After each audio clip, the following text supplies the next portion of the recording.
본격적인 결혼 시즌이라 주말마다 결혼식이 많습니다. 저희 교회 청년들 중에서도 내일 모레부터 시작해서 6월 첫째 주 토요일, 6월 마지막째 주 토요일 3명이나 결혼식을 앞두고 있는 청년들이 있습니다. 청년 이부 담당 사역자로서 청년 이부가 많은 것이 좋긴 하지만 개인적으로 독신으로 부르심 받지 않은 청년들은 올해 많이 갔으면 하는 바람입니다. 여러분도 저희 청년들을 위해서 관심 가져주시고 소개도 해주시고 기도도 해주시면 감사하겠습니다. 결혼식에서 가장 중요한 순서는 무엇일까요? 하객 입장에서는 제일 중요한 것은 결혼식 식사이지만 결혼하는 두 당사자에게는 아마 가장 중요한 순서는 결혼서약 순서일 것입니다. 사실 결혼서약의 내용을 꼼꼼히 잘 따져보면 그 서약의 내용이 이렇게 만만하거나 가벼운 내용이 결코 아닙니다. 따져보면 사실 그 약속의 내용, 서약의 내용이 꽤 묵직하고 무겁습니다.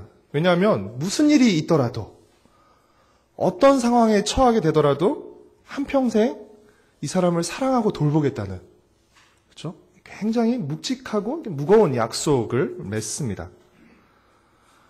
힘든 내용의 약속이라고 할 수 있죠. 사실 지키기 힘든. 그러나 제가 지금까지 본 결혼식에서 이 결혼서약 이 순서에 머뭇거리거나 아니면 울면서 결혼서약하는 사람은 한 사람도 제가 보지를 못했습니다. 이렇게 묵직하고 지키기 힘든 내용의 서약임에도 불구하고 신랑 신부가 기쁘게 그리고 기꺼이 결혼서약을 하는 이유는 무엇일까요? 사랑하기 때문이죠. 그런데 결혼서약은 아무나 하고 할 수 있는 것이 아니기 때문에 그렇습니다.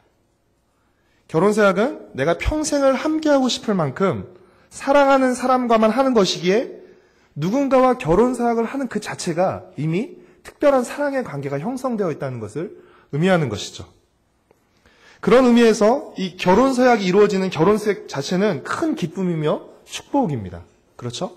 한평생 함께하고 싶을 만큼 사랑하는 누군가와 이 중요한 서약을 맺는 이 결혼서약이 이루어지는 결혼식 자체는 큰 기쁨이며 축복입니다. 그러나 또한 우리가 알고 있는 또 분명한 한 가지 사실은 이 결혼서약 자체가 결혼식이 엄청난 축복임에도 불구하고 결혼 생활은 결혼식으로 끝나는 것이 아니라 이제 비로소 시작된다는 것입니다. 그리고 결혼 생활의 행복은 이 결혼식 때 했던 이 결혼서약을 얼마나 충실히 지키느냐에 따라 달려 있다는 것입니다. 결혼서약을 한다는 것 자체가 이미 어떤 사랑의 결실이지만 이 결혼서약을 앞으로 잘 지켜나가야 두 사람이 이 결혼생활에서 행복한 부부생활을 계속해서 유지해 나갈 수 있는 것입니다. 따라서 이 결혼서약은 두 사람의 사랑의 징표이자 동시에 그 사랑을 확인하고 계속해서 지켜나가는 수단이라고 할 수 있습니다. 하나님과 이스라엘 백성 간의 관계, 더 나아가서 하나님과 우리와의 관계가 마치 이 결혼 관계와 같습니다. 하나님은 출애굽 후 시내산에서 이스라엘 백성과 언약을 맺으셨습니다. 하나님께서 시내산에서 이스라엘 백성과 맺은 언약, 이것이 마치 결혼서약과 같은 것이라고 할 수 있습니다. 그래서 이스라엘은 시내산 언약을 통해서 하나님의 백성이 됐습니다. 하나님은 이스라엘의 하나님이 되셨고 이스라엘은 하나님의 백성이 되었습니다. 이스라엘이 하나님과 언약을 맺게 된 것, 그래서 그 언약을 통해서 하나님의 백성이 된 것은 이스라엘이 특별히 잘나거나 특별히 강해서가 결코 아니었습니다. 우리가 이미 살펴보았듯이 오히려 그 반대였죠.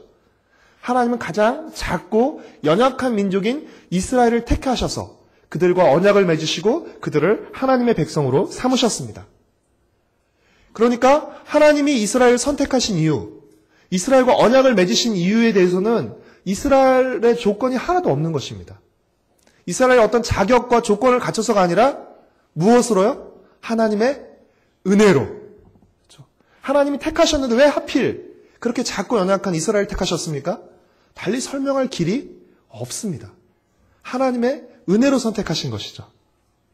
하나님이 은혜로 이스라엘을 선택하시고 이스라엘과 언약을 맺으셔서 이스라엘을 자기 백성으로 삼아주신 것입니다. 쉽게 비유하면 아주 멋지고 훌륭한 왕이 세련되고 예쁜 공주들이나 도시 처녀들을 마다하고 두메 산골, 깊은 산골로 가서 시골 처녀를 선택해서 결혼 서약을 한 것과 같은 것입니다. 그러면 이 시골 처녀 입장에서는 그렇게 멋지고 훌륭한 왕과 결혼 서약을 했다는 자체가 큰 영광이 된 것이죠. 그리고 그 결혼 서약을 통해서 그 왕의 아내가 되었다는 것, 신부가 되었다는 것, 너무나 큰 축복이고 영광입니다. 마찬가지로 이 이스라엘 백성 입장에서도 하나님과 언약을 맺었다는 것, 굉장히 큰 축복입니다. 그리고 그 언약을 통해서 하나님의 백성이 되었다는 것, 너무나 큰 영광입니다. 따라서 이 은혜와 축복, 이 큰 영광을 입은 이스라엘 백성은 마땅히 하나님만 사랑하고 섬기며 또 언약의 구체적인 내용인 율법을 지키며 살아가는 것이 마땅한 도리였던 것입니다. 결혼서약 자체가 사랑의 증표이며 동시에 그 사랑을 확인시키고 또한 그 사랑을 지켜가는 수단인 것처럼 율법도 마찬가지입니다. 하나님과 이스라엘 백성 사이의 율법은 이스라엘 백성의 언약은 하나님의 은혜를 보여주는 증표인 동시에 그 은혜를 확인시키고 지켜나가는 수단입니다. 조금 어려우시죠? 네. 그리고 율법은 그 언약의 구체적인 내용입니다. 따라서 이스라엘 백성이 율법을 잘 지켜서 하나님과 언약을 맺고 하나님의 백성이 된 것이 아닙니다. 하나님이 은혜로 이스라엘 백성과 언약을 맺으시고 그랬기에 이스라엘 백성은 하나님의 백성이 되어서 이제 마땅히 언약의 내용인 율법을 지켜야 하는 것이죠. 율법을 지킴으로써 하나님의 백성이 된 것은 아니지만 하나님의 백성이 되었기에 그렇죠? 그 하나님과의 관계를 확인하고 지켜나가는 수단으로서 율법이 여전히 중요한 것이 되는 것입니다. 율법으로 우리가 의롭게 되는 것은 아니지만 믿음으로 의롭게 되는 것이지만 그렇다고 해서 우리가 믿음으로 의롭게 되었으니까 율법을 안 지켜도 되는 것은 아닌 것이죠. 신명기는 이스라엘이 40년 광야 생활을 마치고 이제 가나안 입성을 앞두고 있을 때 모세를 통해 주신 설교 모음집입니다. 그래서 이스라엘 백성들이 이제 가나안 땅에 들어가서 어떻게 살아야 할지를 가르쳐주는 내용이죠. 신명기 1장부터 3장까지는 지난 40년의 과거를 회고하고 있습니다. 그리고 4장부터 11장까지는 이 10계명으로 대표되는 율법의 총론을 밝히고 있습니다. 그리고 12장부터 오늘 우리가 읽은 26장까지는 이 가나안이라는 전혀 다른 문화와 상황 속에서 이스라엘 백성이 어떻게 10계명으로 대표되는 이 율법의 총론을 어떻게 구체적으로 지키며 살아야 할지를 세부적으로 알려주는 율법의 강론이라고 할 수 있습니다. 그래서 학자들은 이 율법의 강론을 담고 있는 신명기 12장부터 26장까지를 일컬어서 신명기 법전이라고 부릅니다. 오늘 우리가 읽은 신명기 26장은 바로 이 신명기 법전의 마지막 장에 해당됩니다. 신명기 법전이 몇 장부터 몇 장까지라고요? 12장부터 26장까지인데요. 신명기 법전이 시작한 12장과 신명기 법전이 마친 26장이 똑같은 주제를 다루고 있습니다. 그 주제는 무엇일까요? 네. 12장을 얼른 한번 보시고 26장을 얼른 한번 보시면 신명기 법전이 12장부터 26장까지 시작하고 있는데 시작하는 12장과 마치는 26장이 똑같은 주제를 말하고 있어요. 그 주제는 무엇일까요?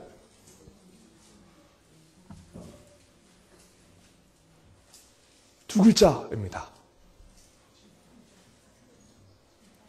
그것은 바로 예배입니다. 신명기 12장도 예배에 대한 것을 말하고 있고 신명기 26장도 예배에 대한 것을 말하고 있습니다. 이 신명기 법전은 이스라엘 백성이 가나안 땅에 들어가서 구체적으로 어떻게 살아야 될지를 가르쳐주는 내용인데요. 그것을 말해주는 이 신명기 법전이 예배로 시작해서 예배로 끝난다는 것은 뭘 의미할까요? 이를 통해 우리가 알 수 있는 중요한 사실은 무엇입니까? 가나안 땅에서 이스라엘 백성이 살아야 할 이 새로운 삶의 그 중심, 그 핵심이 무엇이라는 것이죠? 바로 예배라는 것입니다. 하나님에 대한 바른 예배 없이는 이스라엘 백성이 결코 가나안 땅에서 바른 삶을 살 수 없다는 것을 이 신명기 법전의 구성이 우리에게 보여주고 있습니다. 이스라엘 백성들만 그런 것일까요? 그렇지 않습니다. 오늘 우리도 마찬가지입니다. 예배가 우리 삶의 중심이 되어야 합니다. 왜냐하면 예배가 무엇이죠? 예배는 우리 삶의 주인이 하나님이심을 고백하는 믿음의 행위이기 때문에 그렇습니다. 예배가 우리 삶의 중심이라는 것은 곧 하나님이 우리 삶의 주인 되시고 중심 되신다는 것을 의미하는 것이기 때문에 그렇습니다. 26장 1절부터 15절까지는 이스라엘 백성이 가나안 땅에 들어가서 자리 잡고 살 때 지켜야 할 두 가지 책임과 의무를 말하고 있습니다. 우리는 책임과 의무라는 말을 들을 때마다 솔직히 불편하고 좀 거북합니다. 그런데 가만히 생각해 보면 이 26장에서 말하는 책임과 의무는 전혀 부담스럽거나 불편할 이유가 아니라 오히려 기뻐하고 좋아해야 할 이유입니다. 왜 그렇죠? 왜 그럴까요?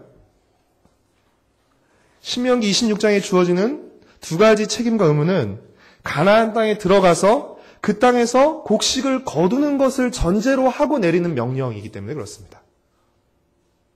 만약 그들이 가나안 땅에 들어가지 못한다면, 설령 들어가더라도 그 땅을 차지하지 못한다면 이 명령은 지킬 수가 없는 것이죠.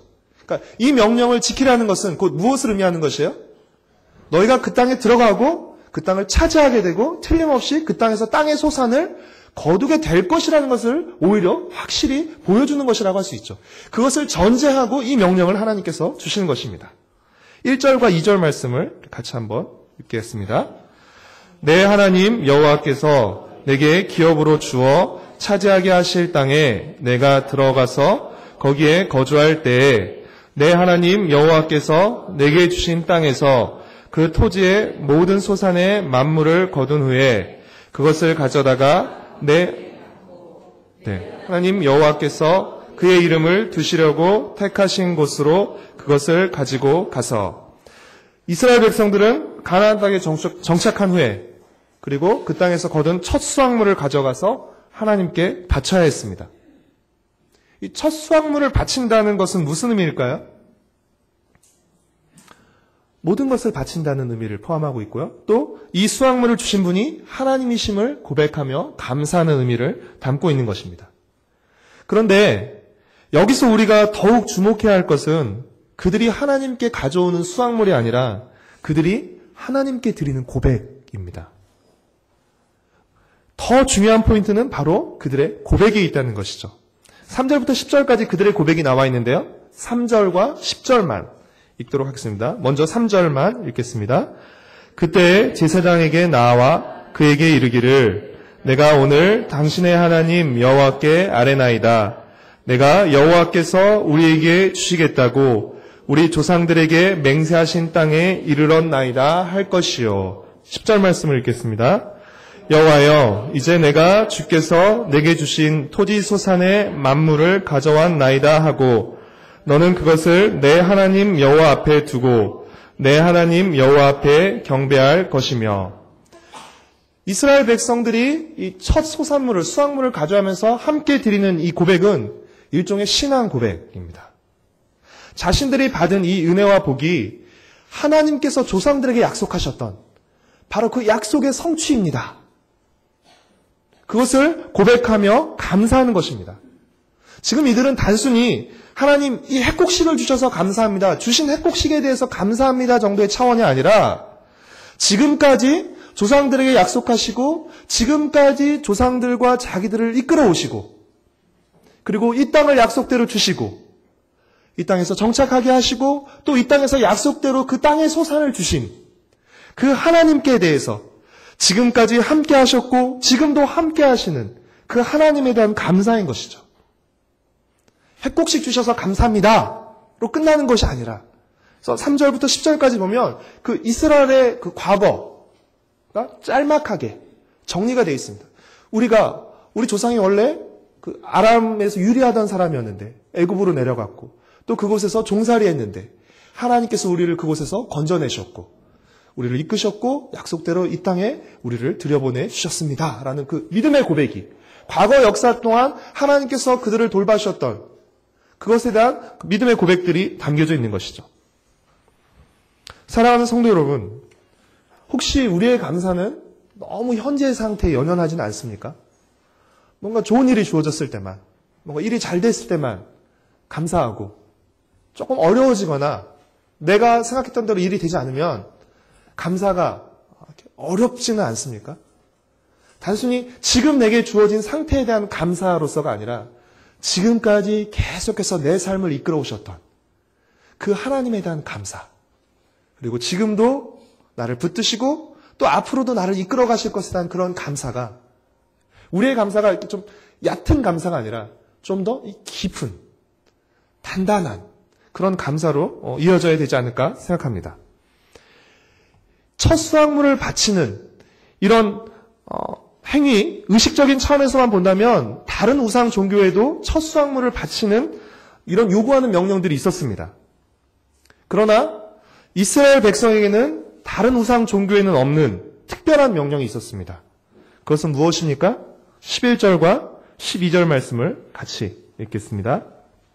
내 하나님 여호와께서 너와 내 집에 주신 모든 복으로 말미암아 너는 레위인과 너희 가운데 거류하는 객과 함께 즐거워할지니라.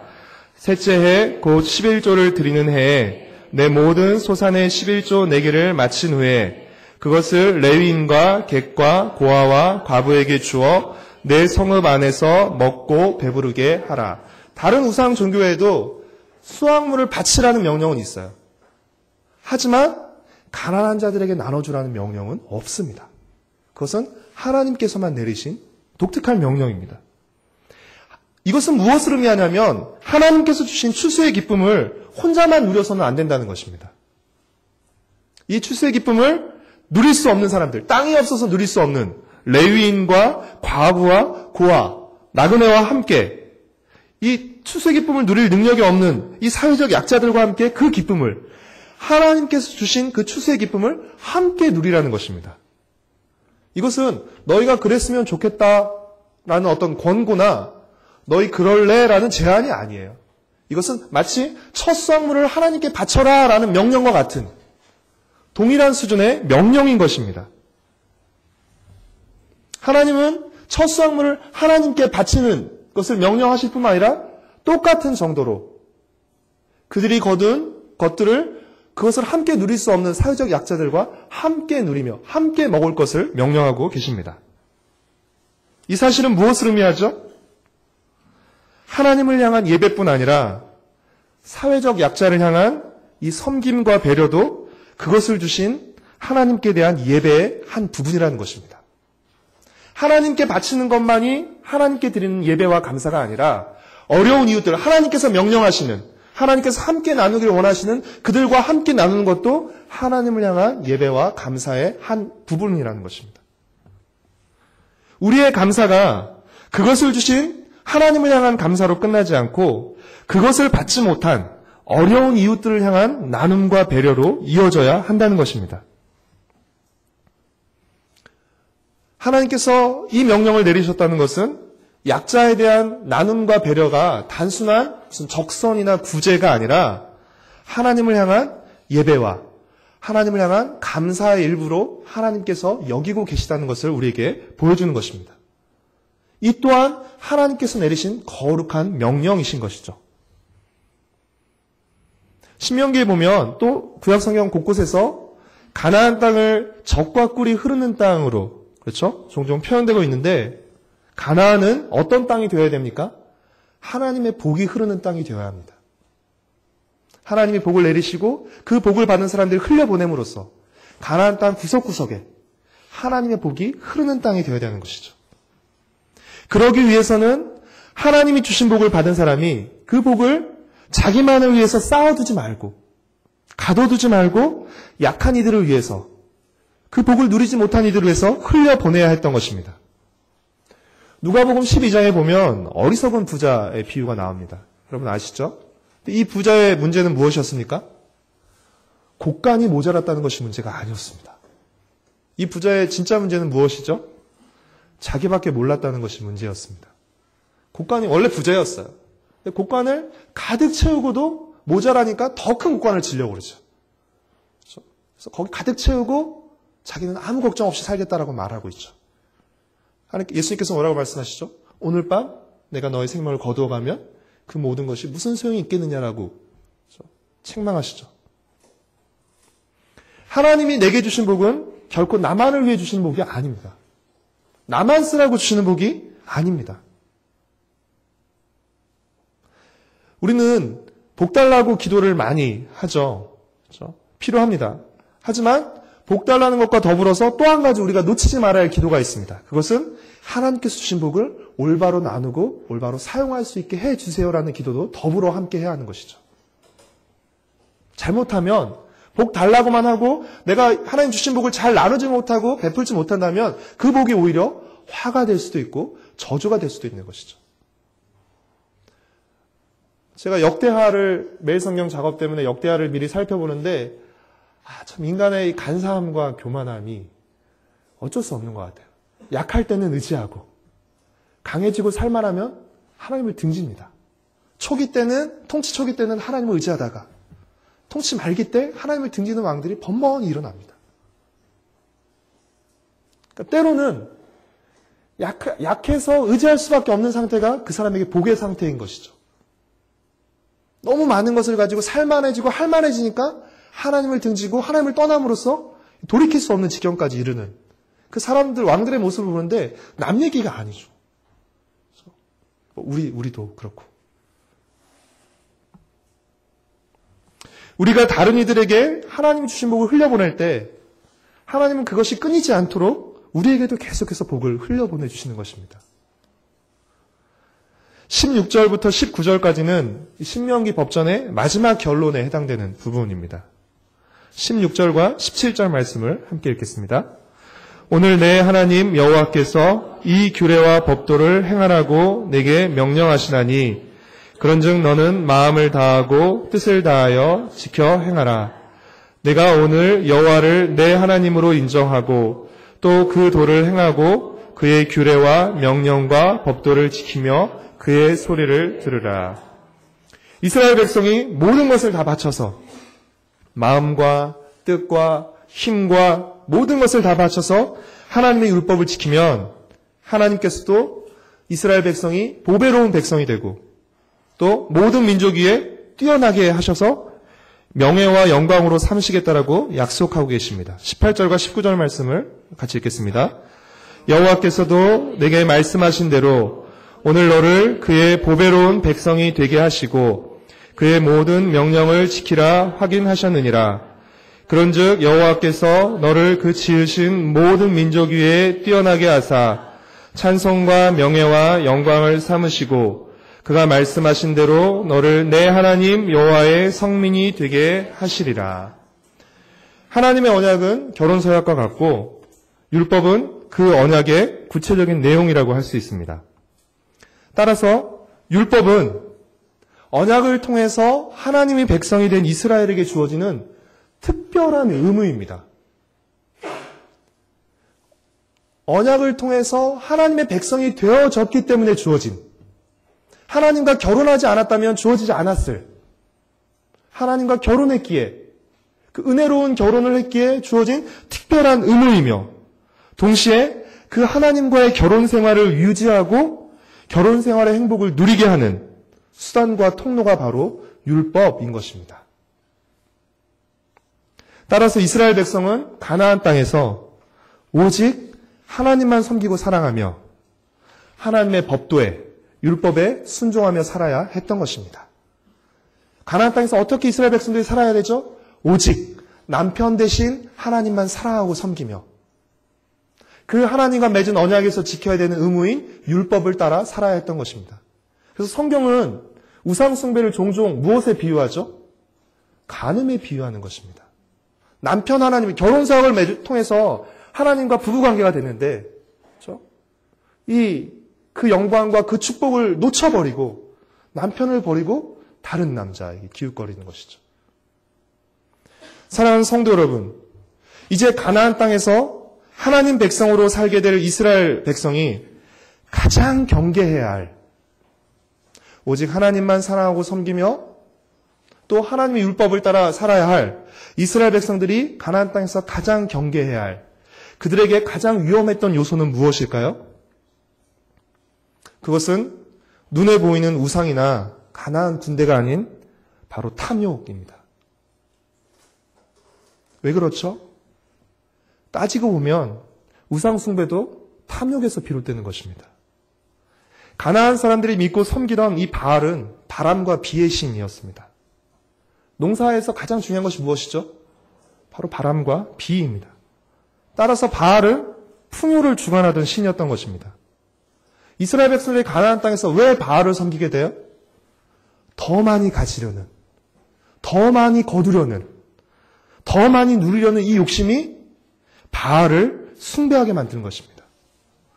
탐욕은 우상을 숭배하게 만들 뿐 아니라 공동체도 파괴합니다. 왜 그렇죠? 탐욕에 눈 멀어버리면 다른 사람들 안 보입니다. 탐욕에 귀 막히면 어떤 부르짖음도 안 들립니다. 오직 내 욕망의 소리밖에 귀를 기울일 수밖에 없는 것이죠. 오직 내가 보고 싶은 내 욕망의 시선으로밖에 볼 수밖에 없는 것이죠. 더 많이 갖고 더 많이 누리려는 탐욕은 다른 사람의 고통에 눈멀게 하고 다른 사람의 부르짖음에 귀먹게 만들기 때문입니다. 그럼 어떻게 해요? 다른 사람이 죽든 말든 다른 사람이 어떻게 되든 말든 내가 더 갖기 위해서 속이고 착취하고 학대하는 일들이 일어나게 되는 것입니다. 하나님이 주신 땅에서 그런 일들이 일어나게 되는 것입니다. 하나님 백성다운 삶을 위협하는 가장 위험한 요인, 가장 큰 요인은 사실 우리 밖에 있는 다른 어떤 것이 아니라 우리 안에 있는 탐욕과 욕심입니다. 정말 무섭습니다. 그렇다면 이 탐욕과 욕심에 사로잡히지 않고 탐욕과 욕심을 꺾을 수 있는 이 탐욕과 욕심에 이 무시무시한 탐욕과 욕심에 맞설 수 있는 그 예방약, 치료제가 무엇입니까?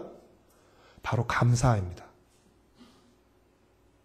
우리가 탐욕에 지배당하지 않기 위해서는 감사해야 합니다.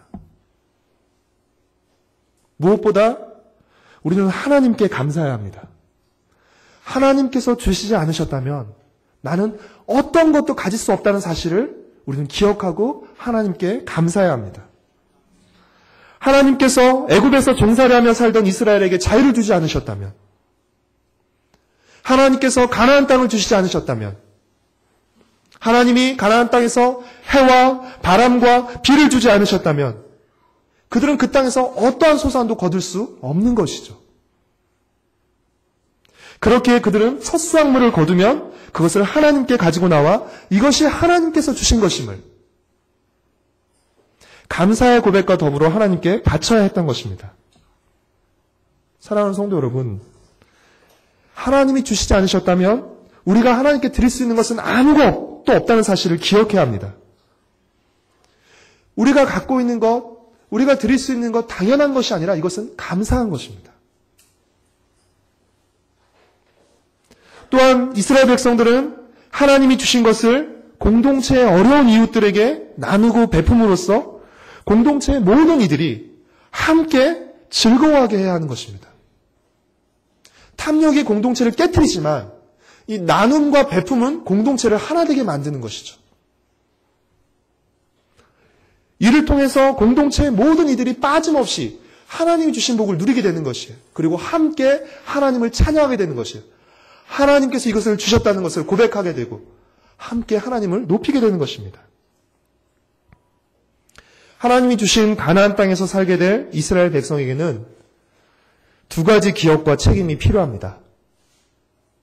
하나는 주신 하나님에 대한 기억과 감사의 책임입니다. 주신 하나님에 대한 기억과 그 하나님을 향한 감사의 책임. 그리고 다른 하나는 땅을 받지 못한 이들에 대한 기억과 나눔에 대한 책임입니다. 그들을 향한 나눔의 책임입니다. 하나님이 주신 복을 받았을 때 이것이 하나님께서 주신 것임을 기억해야 합니다. 그리고 하나님을 향한 감사의 책임을 우리는 올려드려야 됩니다. 더불어 땅을 받지 못한 이들이 있다는 사실, 하나님께 주신 복을 받지 못한 이들이 있다는 사실을 기억해야 합니다. 그리고 그들을 향해서는 나눔의 책임을 우리가 행해야 하는 것입니다. 하나님께서 우리에게 주신 복은 나만 쓰라고 나에게만 주신 것이 아니라 나를 통해 공동체에 또 이웃에게 흘려보내라고 주신 것입니다. 따라서 우리는 개인적인 차원을 넘어서서 역사와 이웃에 대한 책임의식을 가져야 합니다. 단순히 지금 상태뿐 아니라 지금까지 이끌어오신 그 하나님의 은혜의 역사에 대한 그 책임이 우리에게 있어야 됩니다. 앞으로의 이어질 역사에 대한 책임도 우리에게 있는 것이고요. 또한 이웃에 대한 책임의식도 가져야 하는 것입니다. 우리의 감사가 현재 상태, 현재 컨디션이나 조건에 기반하는 그런 얕은 감사가 아니라 지금까지 나를 이끄셨고 지금도 이끄시며 앞으로도 이끄실 하나님께 기반하는 뭐가 잘 되고 잘 풀려서 그것 때문에 하는 감사가 아니라 나를 붙들어 오시고 붙잡고 계시며 끝까지 나를 이끌어 가실 그 하나님께 기반한 굳고 견고한 감사. 그 감사로 하나님 앞에 나가야 합니다. 또 우리의 이웃과 사회에 대한 책임의식을 가지고 내가 가진 것들로 작은 힘이 남아 그들을 배려하고 섬겨야 합니다. 하나님은 우리의 소유로 우리를 평가하지 않으시죠. 그렇죠? 얼마나 나누었느냐로, 가진 것 중에 얼마나 나누었냐로 하나님은 보시죠. 하나님을 향한 감사와 사회적 약자를 향한 나눔의 책임을 기억하고 충성스럽게 감당함으로써 우리가 속한 곳에서 더욱 하나님의 이름을 높이며 더욱 하나님의 복을 풍성하게 유통시키는 멋진 하나님의 백성과 가정, 교회가 되기를 간절히 소망하고 축복합니다.